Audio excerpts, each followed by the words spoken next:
Subsidy યુક્ત જે ખાતર છે તેનું કૌભાંડ છે તે અત્યારે ઝડપાયું છે. 4 જેટલા લોકો જે છે તેમની સામે ફરિયાદ છે તે દાખલ કરવામાં આવી છે. કોઈબાના રોડ પરથી હળવદ પોલીસે ખાતર ભરેલી એક ટ્રક જે છે તે ઝડપી પાડી.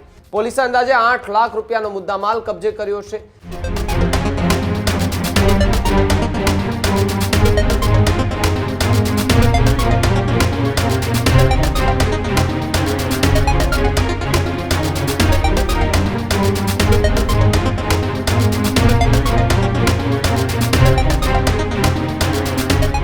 તો આ તરફ સમાચાર મોરબીથી સામે આવી રહ્યા છે કે મોરબીના હળવદમાંથી સબસિડી યુક્ત ખાતર કૌભાંડનો મામલો જે છે તે ફરી એકવાર ચર્ચામાં જોવા મળી રહ્યો છે.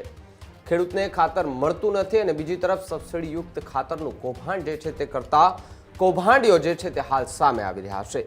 તો સાથે જ કૌભાંડના વાત કરવામાં આવે તો કોઈબાના રોડ પરથી હળવદ પોલીસે ખાતર ભરેલી એક ટ્રક જે છે તે ઝડપી પાડી.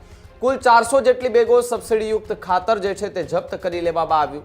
ખેતીવાડી વિભાગે સેમ્પલ લઈને તપાસ બાદ કાર્યવાહી અત્યારે હાથ ધરી છે. ત્યારે રવિરાજસિંહ ઝાલા, કરશન દોરાલા સામે ફરિયાદ દાખલ થઈ ચૂકી છે. બીજી તરફ જયદીપ અને જયસુખ અગ્રાવત નામના વ્યક્તિ સામે પણ પોલીસ ફરિયાદ દાખલ થઈ છે. પોલીસે અંદાજે 8 લાખ રૂપિયાનો મુદ્દામાલ કબજે કર્યો છે. ખાતર સાથે આઈસર ટ્રક અને કાર પણ જપ્ત કરી લેવામાં આવી છે. કારથી પાયલોટિંગ કરી ટ્રકમાં ભરેલું ખાતર જે છે તે પહોંચાડવામાં આવતું હતું. જે સબસિડીયુક્ત ખાતર ઊંચા ભાવે વેચવાના કૌભાંડનો સૌથી મોટો પર્દાફાશ જે છે તે અત્યારે થઈ રહ્યો છે.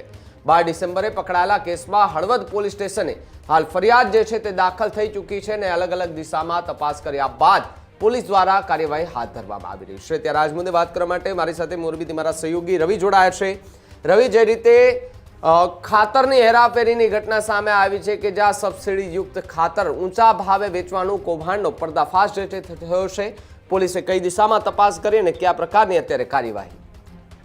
બિલકુલ ભાવિક, જે રીતે વાત કરવામાં આવે તો ખેડૂતના જે હકનું જે ખાતર છે તે બારોબાર વેચવાનું કારસ્તાન છે તે મોરબીમાં અનેક વખત છે તે સામે આવ્યું છે. ફરી એક વખત કહી શકાય કે આજે સબસિડી યુક્ત જે ખાતર છે તેનું કૌભાંડ છે તે અત્યારે ઝડપાયું છે. 4 જેટલા લોકો જે છે તેમની સામે ફરિયાદ છે તે દાખલ કરવામાં આવી છે. જેમાં કોઈબા રોડ ઉપરથી હળવદ પોલીસે જે પકડેલા મુદ્દે ખાતર મુદ્દે હાલ ફરિયાદ છે તે ફરિયાદ દાખલ કરવામાં આવી છે. 400 બેગ જપ્ત કરી અને જેમાં ખેતીવાડી અધિકારી દ્વારા જે સેમ્પલ છે તે સેમ્પલ લેવાયું હતું અને આજે તેમનો રિપોર્ટ આવતા તેમના વિરુદ્ધ ફરિયાદ છે તે ફરિયાદ દાખલ કરવામાં આવી છે. જેમાં આરોપી રવિરાજસિંહ ઝાલા, કરશન દોરાલા અને જયદીપ ગોટડિયા અને જયસુખ અગ્રવાલ જે છે તેમની સામે ફરિયાદ છે તે ફરિયાદ નોંધવામાં આવી છે. પોલીસે 8 લાખનું આ જે ખાતર છે તે ઝડપી પાડ્યો હતો અને આઈસર ટ્રક અને કાર સહિતનો મુદ્દામાલ પણ કબજે કર્યો હતો. આ કાર પાયલોટિંગ દ્વારા આ જે ખાતર છે તે ઊંચા ભાવે વેચવા માટે લઈ જવામાં આવતું હતું. ગત 12 ડિસેમ્બરના રોજ ખાતર છે તે ખાતર પકડાયું હતું અને હળવદ પોલીસ સ્ટેશનની અંદર આ તમામ મુદ્દામાલ છે તે રાખવામાં આવ્યો હતો અને તેમના સેમ્પલ છે તે સેમ્પલ લેવામાં આવ્યા હતા. અને ત્યારબાદ કહી શકાય કે હાલ આ જે સેમ્પલ છે તેમનો રિપોર્ટ આવ્યો હતો અને પોલીસે હાલ જે 4 શખ્સો છે તેમના વિરુદ્ધ ફરિયાદ દાખલ કરી અને તપાસ છે તે વધુ તેજ બનાવી છે. જી રવિ, ખૂબ ખૂબ આભાર જોડાવા બદલ અને માહિતી બદલ. તો જે રીતે હળવદમાં જે ખાતર છે તેનું કૌભાંડ સામે આવ્યું છે, ખેડૂતોનું ખાતર ખેડૂતોને નથી મળી રહ્યું. કારણ એનું છે કે આ પ્રકારના કૌભાંડીઓ જે છે તે ફૂલી ફાલી રહ્યા છે અને એ ખેડૂતનું ખાતર બારોબાર 2 ગણા ભાવમાં વેચતા જોવા મળી રહ્યા છે અને હાલ પોલીસ દ્વારા કાર્યવાહી હાથ ધરવામાં આવી છે.